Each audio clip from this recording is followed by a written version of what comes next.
Boa noite. Quero pedir aos irmãos que abram comigo as suas Bíblias. A primeira carta de Paulo aos Coríntios, no capítulo 15. Mais uma vez.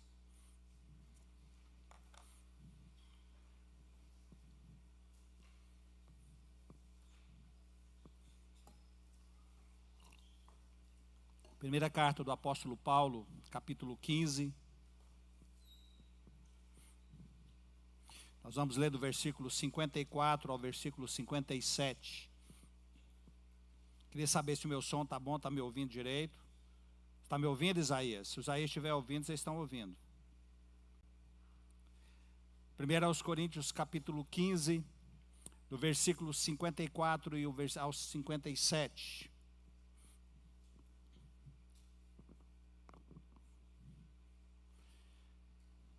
E quando esse corpo corruptível se revestir de incorruptibilidade, e o que é mortal se revestir de imortalidade, então se cumprirá a palavra que está escrita: tragada foi a morte pela vitória. Onde está, ó morte, a tua vitória? Onde está, ó morte, o teu aguilhão? O aguilhão da morte é o pecado, e a força do pecado é a lei. Graças a Deus que nos dá a vitória por intermédio de nosso Senhor Jesus Cristo. Nesses tempos de redes sociais e de vídeos, eu vi um vídeo em que uma filha contou um momento em que ela havia vivido um momento muito triste. Ela disse que o pai havia sofrido um infarto alguns dias antes, foi para o hospital, passou alguns dias no hospital, UTI, e ele saiu, e ela disse que depois que ele saiu do hospital, ele não era mais o mesmo. Segundo ela, ele teve sequelas daquele infarto. 2 dias depois, de manhã cedo, ela ainda estava deitada. A irmã, o cunhado e o marido entram no quarto dela para lhe dar a notícia que o seu pai havia morrido.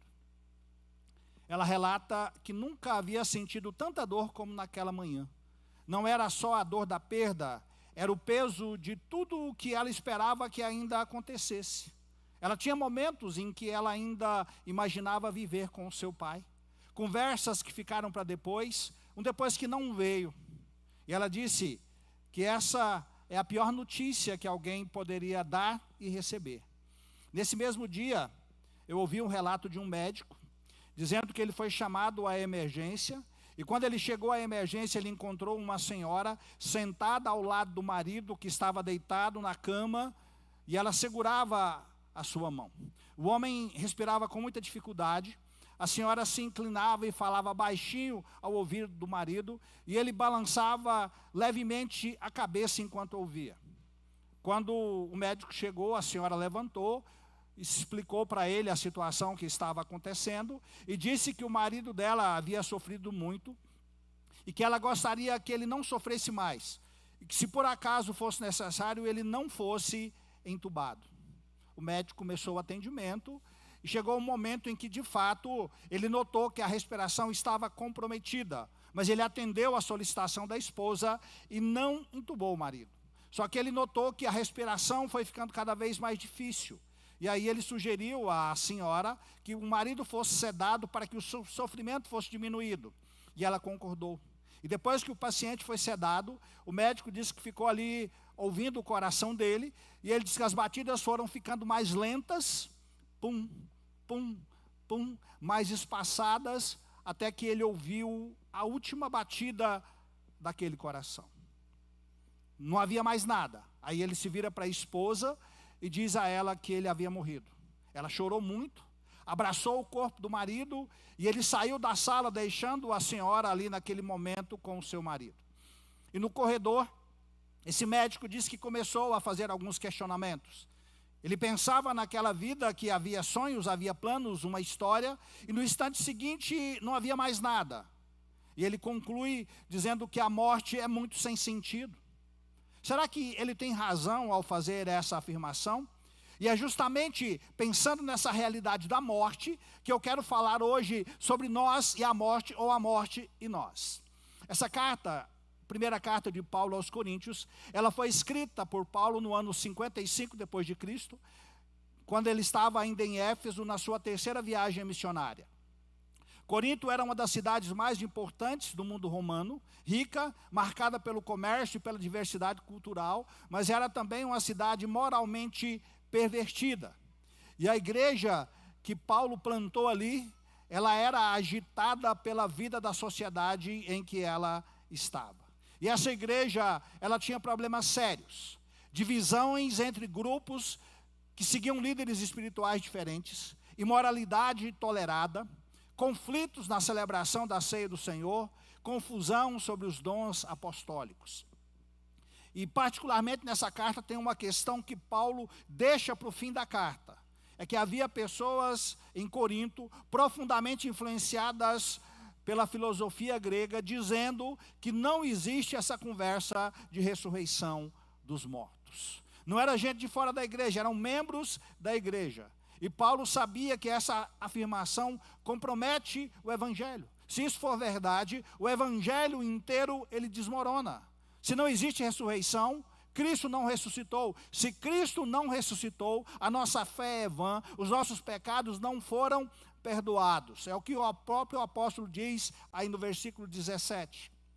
E o capítulo 15, então, é a resposta do apóstolo Paulo a esse problema. É o capítulo mais longo da carta e é um dos textos mais importantes do Novo Testamento sobre a ressurreição. E esse texto, como nós vimos na nossa liturgia, Paulo ele começa reafirmando o evangelho que ele havia pregado, que Cristo morreu pelos nossos pecados, que ele foi sepultado, que ele ressuscitou ao terceiro dia, conforme as Escrituras, e que ele foi visto por muitas testemunhas. Depois, ele enfrenta aqueles que negam a ressurreição. Ele mostra as consequências dessa negação. E ele explica como será o corpo ressurreto. E ele termina aí nos versículos 54 a 57, que é o nosso texto de hoje, com uma declaração de vitória. É o momento em que ele chega e ele fala diretamente à morte. E ele cita dois profetas do Antigo Testamento, Isaías e Oséias, e os transforma numa provocação à morte, quando ele pergunta: onde está, ó morte, o teu aguilhão? Essa pergunta, ela foi feita dentro de um argumento teológico, dirigido à igreja, com pessoas que estavam duvidando da ressurreição, mas que também tinham receios e muitas dúvidas acerca da morte. Paulo ele não está aqui filosofando, ele está anunciando algo que havia acontecido e que traz um novo sentido para aquelas pessoas que estão em Cristo. E é essa mesma palavra que chega até nós hoje. O médico que estava naquele quarto de hospital e ouviu a última batida do coração daquele homem, ele disse que a morte não tem sentido. Ele estava perdido e angustiado quando ele fez essa afirmação. E ele está errado ao procurar a resposta sobre a morte na razão humana. A pergunta: o que é a morte? De onde ela vem? O que há além dela? Isso não são questões novas. Os maiores pensadores da história se debruçaram sobre ela. E hoje à noite, quando eu estiver falando da morte em nós, ou nós e a morte, eu quero fazer algumas afirmações. Normalmente eu prego de forma expositiva, hoje eu vou trabalhar muito mais de uma forma temática. Eu vou, em primeiro lugar, destacar como que as pessoas veem a morte, depois, como que a Bíblia lida com essa questão, e aí nós vamos para o nosso texto lido. Então, primeiro ponto: como as pessoas nos nossos dias lidam com a morte. A morte é um problema que nenhum de nós pode ignorar. Todo ser humano, em algum momento, ele se vê diante da morte e ele precisa fazer alguma coisa com essa experiência. Os filósofos tentaram sistematizar e levantaram várias respostas. O ser humano comum, ele chega às suas conclusões também. E o resultado em todos os casos é o mesmo. É uma tentativa de encarar um problema que acaba não resolvendo. A primeira tentativa é a tentativa da resignação. Nós temos um filósofo chamado Avicena. Ele era árabe no século XI. E ele descreveu a morte como o fim inevitável de todo ser vivo. Para ele, a morte faz parte natural das coisas. E ele diz: o sábio a aceita, o sábio não se revolta contra o que não pode mudar. E aí depois você tem os estoicos gregos e romanos que chegaram à mesma conclusão andando por outro caminho. Sêneca, por exemplo, ele escrevia cartas aconselhando os seus leitores a ensaiar a morte todos os dias, a pensar nela e a familiarizar-se com a morte e tratá-la como uma velha conhecida, para que quando ela chegasse não causasse pânico. Marco Aurélio, que foi imperador e também filósofo, ele escreveu nos seus diários que Alexandre o Grande e seu servo morreram da mesma forma, e com isso ele conclui que a morte nivela tudo. Por isso, não haveria razão para temer a morte. Até pode parecer que essa é uma postura nobre, mas há uma distância enorme entre escrever sobre a morte e estar sentado na beira da cama de um hospital, segurando a mão de alguém que está morrendo. Naquele quarto, o estoicismo desmorona, a resignação funciona enquanto a morte é apenas uma ideia abstrata. Quando ela se torna concreta, quando é o seu pai, quando é o seu marido, quando é a sua esposa, a aceitação filosófica não basta. E o ser humano, ele sabe disso, por isso ele inventou os seus próprios modos de se resignar. Diante da morte, é muito comum, quando as pessoas não têm muito o que falar, elas falam o quê? Era a hora. Ele foi para um lugar melhor, mesmo sem ter certeza de que lugar é esse. Dizem, olha, a vida continua e segue em frente, porque não há outra opção. Isso é um mecanismo de sobrevivência emocional, é fazer o que dá para fazer com uma dor que não tem solução fácil. Mas entre as alternativas, nós também temos a tentativa da negação. O filósofo Epicuro, ele foi mais radical. Ele propôs que o medo da morte é irracional. Porque quando a morte está, eu não estou. E quando eu estou, a morte não está. Ele diz que nós não nos encontramos com a morte, porque quando nós encontramos, nós não estamos mais presentes. Para ele, não há razão para temer o que nós nunca vamos conhecer. É um argumento até certo ponto, tem a sua lógica, só que ele é completamente inútil diante de um caixão. A negação que Epicuro sistematizou na filosofia, a cultura moderna sistematizou em estilo de vida. Nunca tivemos uma geração que pensa e fala tão pouco sobre a morte quanto a nossa. O envelhecimento é negado e é escondido. A doença terminal é tratada apenas nos bastidores. Os velórios, nós tentamos fazer com que eles fiquem bonitos. Flores, coroas, caixões mais luxuosos. Os cemitérios tornam-se cada vez mais organizados e mais simpáticos. Nós temos aplicativos para quase tudo. Só que não há um aplicativo que prepare alguém para morrer. A indústria do entretenimento oferece distração permanente. As redes sociais constroem uma versão de vida onde tudo é conquista, tudo é viagem, tudo é celebração, e onde a morte aparece apenas como notícia sobre a morte de uma outra pessoa. A publicidade vende uma juventude eterna, corpos sem idade, uma vida que não se declina. Parece que a morte foi varrida para debaixo do tapete da nossa cultura. E quando ela acontece, como inevitavelmente acontece, ninguém está preparado. A filha que acordou naquela manhã, com a família no quarto para dar a notícia da morte do seu pai, não estava preparada. Não porque ela fosse fraca, mas é porque nunca alguém a preparou e a conduziu a entender que esse momento haveria de acontecer.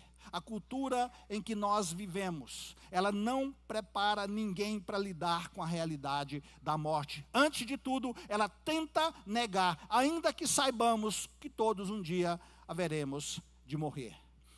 Mas dentro do campo filosófico, nós ainda temos uma outra tentativa, que é a tentativa de dar sentido.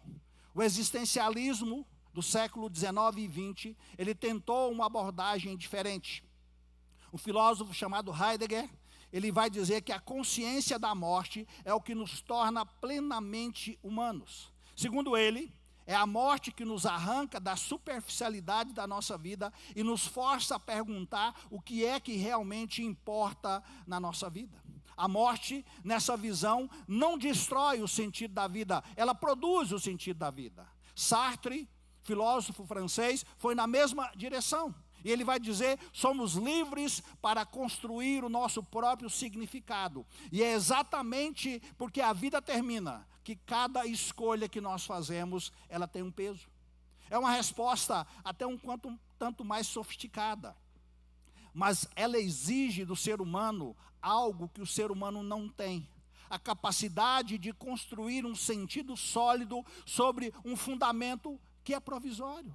É como você pedir para alguém construir uma casa sobre a areia e para essa pessoa morar tranquilamente nessa casa. E o ser humano comum, ele faz exatamente isso sem saber. Quando ele anda por esses caminhos, ele está seguindo as ideias de Jean-Paul Sartre. Ele constrói sentido nas realizações. Deixei um legado. Constrói sentido nos filhos. Eu vivo através dos meus filhos. Constrói sentido na memória. Enquanto alguém se lembrar de mim, eu não morro de verdade. São tentativas genuínas, mas basta perguntar, e quando os filhos morrerem? E quando a última pessoa que se lembrava de você também morrer? O sentido construído nessa prática, ele tem um prazo de validade. E no fundo, todos nós sabemos disso. O que é que todas essas tentativas têm em comum? Seja resignação, negação, construção de sentido, são 3 caminhos diferentes para o mesmo lugar. Todos partem do pressuposto que o ser humano precisa resolver sozinho o problema da morte. Que a resposta está dentro da razão humana, da força de vontade, da criatividade filosófica. Mas nós temos perguntas que nenhuma dessas respostas consegue satisfazer. Por que a morte pesa tanto? Por que a morte parece tão antinatural? A morte, ela não produz apenas luto, ela produz inquietação. Quando estamos diante de um caixão, nós sentimos algo que nos incomoda. É como estar diante de uma casa que um dia foi habitada e agora está vazia. Não é apenas perda, é o peso daquele momento. Como se a morte não fechasse uma história, mas abrisse uma conta. Como se houvesse algo pendente entre a vida que acabou e uma realidade maior. O médico, ele sentiu isso no quarto do hospital. Quando ele diz que a morte não tem sentido, é que ele queria explicar pela razão humana o que ele havia acabado de presenciar. Ele estava sentindo o peso. O problema é que ele buscou uma alternativa, ele buscou uma direção no lugar errado. Porque a morte, ela tem uma explicação. Ela não é um acidente da natureza. Ela não é apenas o fim biológico de um organismo. Ela é o resultado de algo que a Bíblia nos diz exatamente o que é. E esse é justamente o meu segundo ponto. Deixando um pouco de lado o que as pessoas pensam sobre a morte. O que a Bíblia nos diz sobre a morte? Na carta de Paulo aos Romanos, no capítulo 5, versículo 12, Paulo diz o seguinte: portanto, assim como por um só homem entrou o pecado no mundo, e pelo pecado a morte, assim também a morte passou a todos os homens, porque todos pecaram. Paulo, ele está desenvolvendo um argumento, onde ele está fazendo uma comparação entre Adão e Cristo, e aí ele responde aquela pergunta que o médico fez naquele quarto de hospital. A morte não tem sentido? Paulo discorda. A morte tem uma origem. A morte tem uma natureza e tem um peso. E nenhum desses elementos pode ser entendido fora do que Deus nos revela na sua palavra. A primeira coisa é que a morte, ela tem origem. Por um só homem entrou o pecado no mundo, e pelo pecado, o que veio? Veio a morte. A primeira coisa que Paulo coloca diante de nós é que a morte, ela não é natural. Ela não faz parte da criação original de Deus. Ela entrou, e ela entrou por uma porta específica. Ela entrou pelo pecado de Adão. Antes disso, não havia morte. Depois disso, nós não temos como escapar dela. Isso explica algo que a filosofia sentiu, mas que ela não consegue resolver. Os estoicos dizem que a morte é natural, mas eles achavam que havia alguma coisa de errado com ela. Epicuro dizia que não havia razão para temer a morte, mas as pessoas continuam tendo medo da morte. O existencialismo dizia que ela dava sentido à vida, mas as pessoas continuavam vivendo como se de fato nunca quisessem morrer. E existe uma razão para isso. O ser humano foi criado para a vida e não para a morte. Quando Deus criou o ser humano, Ele soprou o fôlego de vida, e o ser humano foi feito à imagem de um Deus eterno. A morte não é o destino para o qual nós fomos criados, ela é uma intrusão. A morte é algo que não deveria estar aqui, porque ela nunca parece certa diante daquilo que acontece conosco. Por isso, a dor daquela filha naquela manhã não era apenas tristeza, era a sensação de que algo havia quebrado que não deveria ter se quebrado. A morte entrou, e ela entrou pelo pecado. A segunda coisa que nós aprendemos nesse texto é que a morte, ela é universal. Assim também a morte passou a todos os homens, porque todos pecaram. Meu querido Paulo deixa claro aqui que não existe exceção. A morte passou a todos os que viveram depois de Adão, porque todos pecaram. Existe aqui uma solidariedade na queda, e que a razão humana resiste em aceitar, mas é uma experiência que se confirma todos os dias. Não há cultura que não enterre os seus mortos. Não há civilização que tenha encontrado uma saída. Não há riqueza que compre mais tempo. Não há ciência que tenha cruzado a fronteira da morte e voltado com uma solução. Seja o rei, seja o mendigo, seja o sábio, seja o ignorante, seja o jovem, seja o ancião, seja o crente ou o descrente, todos morrem. Paulo não está dizendo algo que as pessoas não saibam, ele está dizendo de onde vem isso, e ele está dizendo por que não há escapatória, e isso tem uma implicação direta para tudo aquilo que nós vimos no ponto anterior. Se a morte entrou pelo pecado, e ela passou a todos, porque todos pecaram, então o problema da morte, ele não é biológico, ele é espiritual.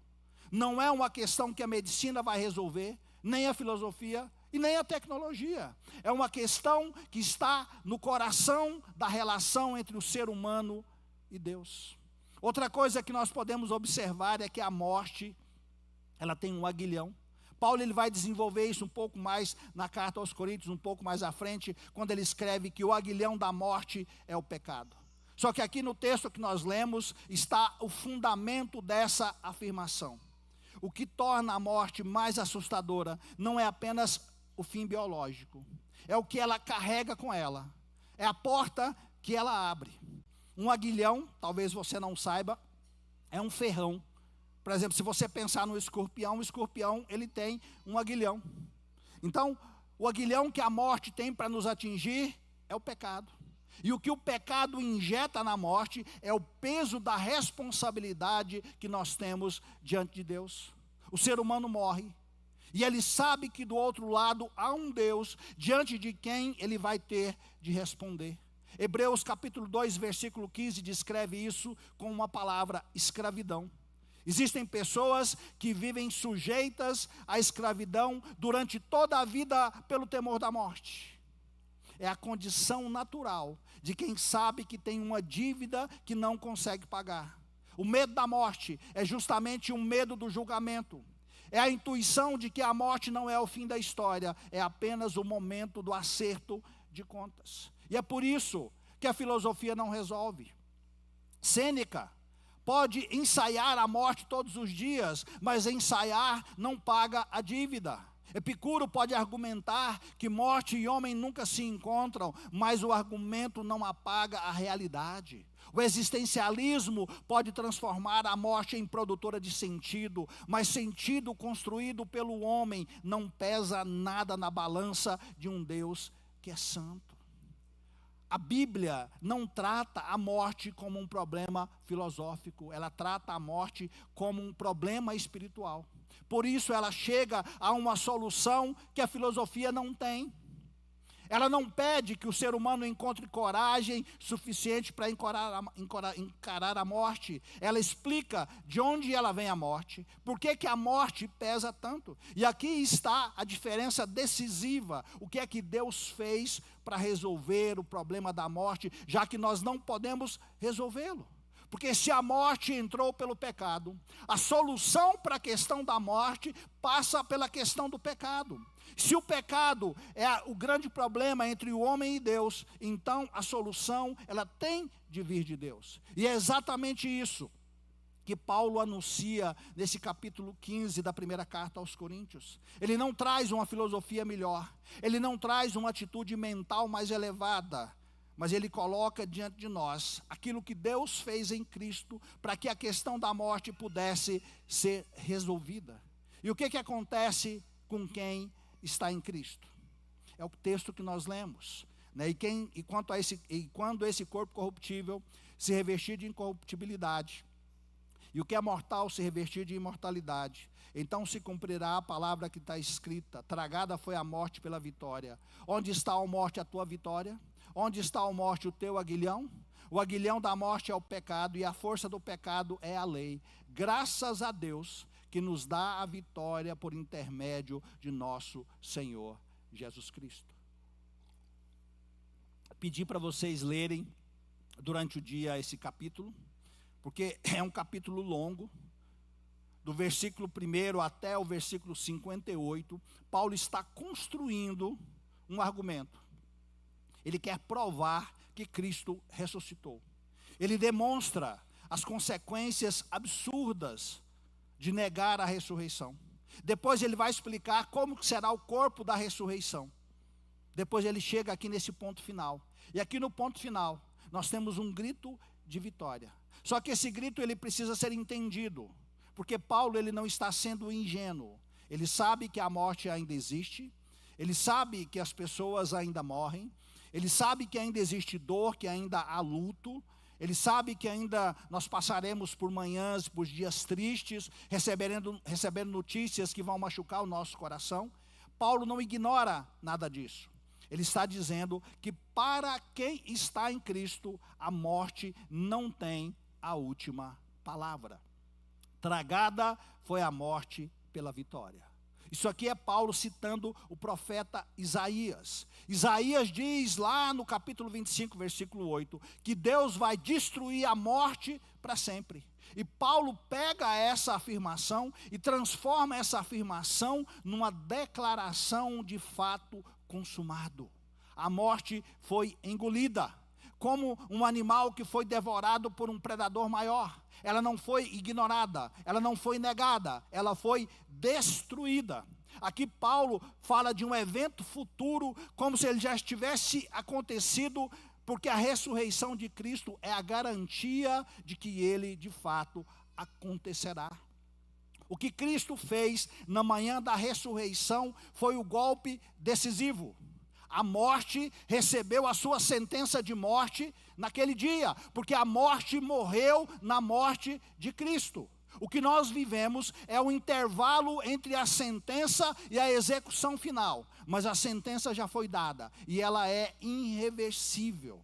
Isso é diferente de tudo o que a filosofia e o conhecimento humano colocam diante de nós. Tanto a ideia de aceite a morte, de ignore a morte, ou de use a morte, não levam a lugar nenhum, porque Paulo diz, a morte foi destruída. Não é uma atitude diante da morte, é uma declaração do que aconteceu com ela. Tanto que essa declaração é verdadeira que logo depois ele acrescenta, onde está, ó morte, o teu aguilhão? Paulo aqui está citando o profeta Oséias. E ele está provocando a morte. Ele está falando diretamente com a morte, como quem confronta um inimigo que já foi derrotado. Onde está o teu aguilhão? É a pergunta de quem sabe que a arma da morte foi retirada. Um aguilhão, ele só é perigoso quando ele está no animal. Retire o ferrão do escorpião, ele continua existindo, mas ele já não pode mais picar. E Paulo está dizendo que o ferrão da morte foi retirado. A morte ainda existe, ela ainda dói, ela ainda separa, mas ela perdeu o que tinha de letal para quem está em Cristo. E aqui Paulo explica o que é o aguilhão da morte: é o pecado. A questão que havia entre o ser humano e Deus, a dívida não paga, o julgamento pendente. É isso que torna a morte assustadora. É saber que depois que eu morrer eu vou estar diante de Deus. Não é apenas o fim biológico da minha vida, mas é o fato daquilo que vem depois da morte. E Cristo, Ele resolve esse problema na cruz. Ele tomou sobre si o peso do nosso pecado, Ele cumpriu as exigências da lei, Ele recebeu o julgamento que cabia aos eleitos de Deus. Para quem está em Cristo, a morte não abre mais uma conta, ela abre uma porta. O aguilhão foi tirado, não há mais dívida pendente, não há mais julgamento a temer. O aguilhão da morte é o pecado e a força do pecado é a lei. Paulo está colocando aqui uma explicação para aquilo que ele havia acabado de dizer. Se o aguilhão da morte é o pecado, então destruir o aguilhão significa resolver o problema do pecado. E se a força do pecado é a lei, porque é a lei que declara o pecador culpado, é a lei que torna o pecado visível em toda a sua gravidade, é a lei que não deixa o ser humano escapar da realidade que um dia ele vai encarar diante de Deus. E eu preciso que você entenda: a morte não tem outra arma para nos ferir a não ser o pecado, visto que a morte vem da ira de Deus, e a ira de Deus é contra o pecado. Acabe com o problema do pecado, e a morte já não pode mais nos ferir da mesma forma. E é exatamente isso que Jesus Cristo fez. Ele cumpriu a lei no lugar do seu povo, ele viveu a obediência perfeita que o ser humano nunca viveu, e a morte morreu, porque o pecado que nos trazia condenação que a lei pronunciava foi pago por Cristo. A lei foi satisfeita, o pecado foi coberto, o aguilhão foi removido. É por isso que Paulo provoca a morte, não por arrogância, mas porque ele sabe o que aconteceu com a morte. E aí é onde ele acrescenta: graças a Deus que nos dá a vitória por quem? Por intermédio de nosso Senhor Jesus Cristo. Paulo termina em adoração. Depois de tudo que ele disse, depois de toda a explicação teológica, depois de toda a lógica da ressurreição, Paulo conclui com gratidão. E nós temos dois elementos nessa gratidão. O primeiro, ele diz nos dá. Paulo usa o presente do indicativo. Ele não disse que Deus deu, ele não fala de um passado e ele também não fala de um futuro onde Deus dará. Ele diz que Deus deu. Deus deu a vitória. É uma dádiva presente, é uma dádiva contínua. O crente não conquistou essa vitória, ele recebeu. Essa vitória não é resultado de coragem, não é de força de vontade, é uma dádiva, é um presente. E presentes não dependem de quem recebe, mas dependem de quem dá. E quem nos deu foi Deus através de Cristo. A segunda coisa, por nosso Senhor Jesus Cristo. Paulo, ele é objetivo. A vitória não vem de uma doutrina, ela não vem de uma instituição, ela não vem de uma prática religiosa, ela vem de uma pessoa e de tudo o que essa pessoa fez. E a morte e a ressurreição de Cristo, elas é que mudam a relação do crente com a morte. Não existe outro caminho, não há outra fonte. É Cristo ou não existe vitória. Paulo, ele iniciou esse capítulo 15, explicando o evangelho, que Cristo morreu pelos nossos pecados, foi sepultado e ressuscitou. E ele termina aqui no versículo 57, com uma expressão de louvor, que aponta para essa mesma realidade. O capítulo inteiro é uma descrição daquilo que Cristo fez para que nós recebêssemos a ressurreição diante de Deus. E é justamente dentro dessa realidade que nós encontramos a resposta para a questão da morte. Eu quero concluir as minhas palavras nessa noite. Aquele médico que estava no quarto, ouvindo as últimas batidas do coração daquele homem, por não ter explicação. Ele diz que a morte não tem sentido.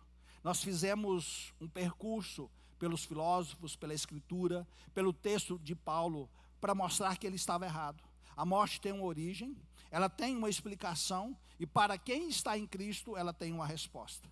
Mas antes de terminar, eu quero fazer 3 afirmações nessa noite. A primeira, olhe para mim aqui, eu quero falar com todos vocês.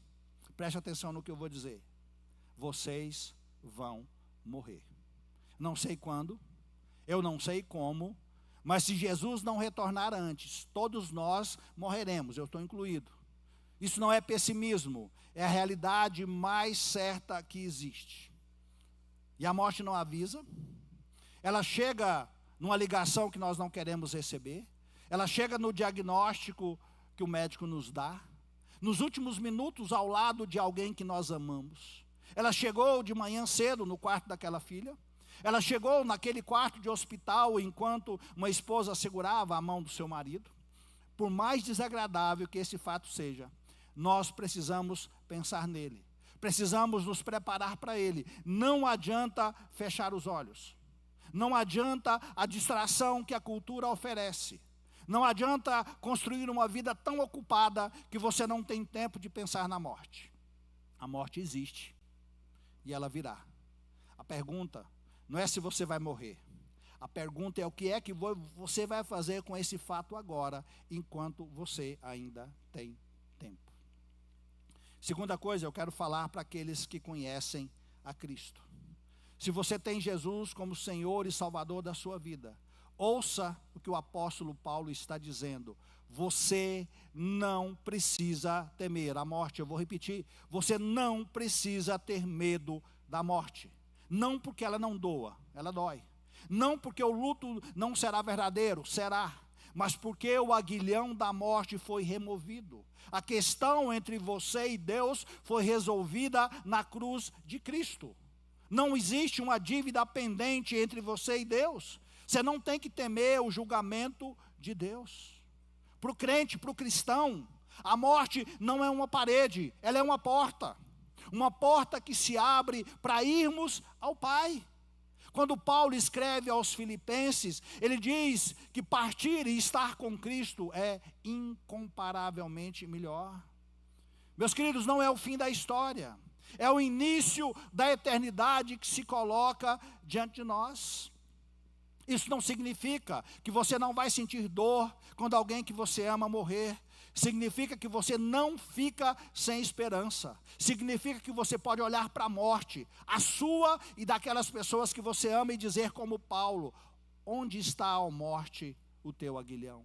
Não com arrogância, com gratidão, porque a vitória não é sua, ela foi dada a você por nosso Senhor Jesus Cristo.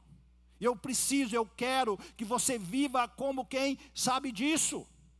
Não tenha medo da morte, mesmo que você receba um diagnóstico terrível. Viva com a leveza de quem sabe que a morte é a porta de volta para a presença de Deus. Viva com a serenidade de quem sabe que o tempo é curto e que cada dia que Deus nos dá é uma dádiva, não é uma conquista. E que o nosso coração, ele anseia pelas coisas eternas.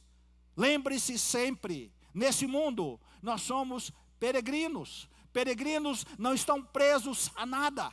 Na hora que formos chamados, estamos prontos para partir. E é por isso que nós conseguimos entender quando Paulo diz que estar com Cristo é infinitamente melhor. E por último lugar, eu quero falar para aqueles que ainda não conhecem a Cristo. Você tem medo da morte? Você vai morrer. Eu não sei se é hoje, se é daqui a pouco, ou que dia que vai ser. Mas se você está aqui hoje, e você ainda não tem Jesus Cristo como Senhor da sua vida, se a morte te assusta, se você tem dúvidas sobre o que vem depois, se você sente um peso que te incomoda quando você pensa na morte, eu quero te dizer que esse peso se chama pecado. E ele tem uma solução. E essa solução se encontra em Jesus Cristo. Você pode continuar tentando todos os outros caminhos, mas no fundo, você sabe que nenhuma das outras alternativas resolve o problema de verdade. O aguilhão ainda está lá, a conta ainda está aberta. Cristo morreu para pagar essa conta. Ele ressuscitou para provar que a morte foi vencida. E o convite que o Evangelho faz, e que eu faço a você, ele é direto. Venha a Cristo. Não amanhã, hoje. Porque qual de nós pode garantir que amanhã, às 7 horas da manhã, estaremos vivos?